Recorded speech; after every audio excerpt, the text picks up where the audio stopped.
ఆదిలాబాద్ జిల్లా వ్యాప్తంగా గ్రామ సభలు రసాభాసగా సాగుతున్నాయి. పిట్టెలవాడ కాలనీలో ఏర్పాటు చేసిన గ్రామ సభలో అధికారులను గ్రామస్తులు నిలదీశారు. గతంలో ఇచ్చిన దరఖాస్తులు ఏమయ్యాయంటూ అధికారులను ప్రశ్నించారు. దీంతో గ్రామ సభ కాస్త రసాభాసగా మారింది.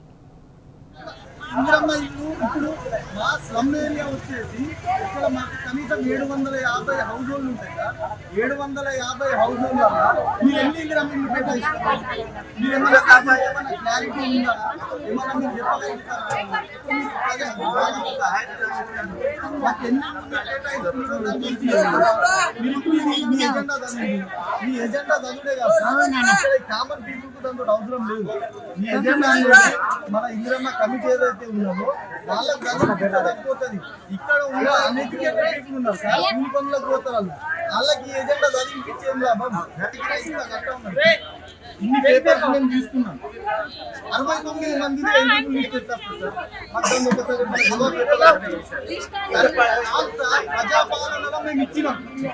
ప్రజాపాలనలో ఇస్తే మేమేమనుకున్నాం 250 నుంచి 300 కుటుంబాలకు సంబంధించి రేషన్ కార్డు రావాలి. 69 మంది పేర్లు వచ్చినాయి. దాన్ని ఏం చేయాలి? మీరేం చేయాలని చెప్పేసి అనుకుంటున్నారు? ప్రజలకు చెప్పాలా? మీరు ఏం అర్థమైతలేదు ప్రజలకు. విషయం చెప్పిన తర్వాత రేషన్ కార్డు అప్లికేషన్స్ ఇచ్చి జమాన్ అవుతున్నది. 69 మంది చెప్పిన వస్తే ఇవాళ అదే పని అప్లికేషన్స్ ఇస్తానే తిరగాల సార్. ఇప్పుడు చాలా ఉంటుంది అంటున్నారు కదా. నేను ఒక 50 మంది కరెంటు బిల్లు రానులే తీసుకొని వస్తా సార్. మీరు తీసుకొని వచ్చి ఆన్లైన్ ఇప్పుడు ఏపిస్తారా? అవును సార్, మేము నెల రోజుల నుంచి మున్సిపల్ చుట్టూ తిరుగుతున్నాం.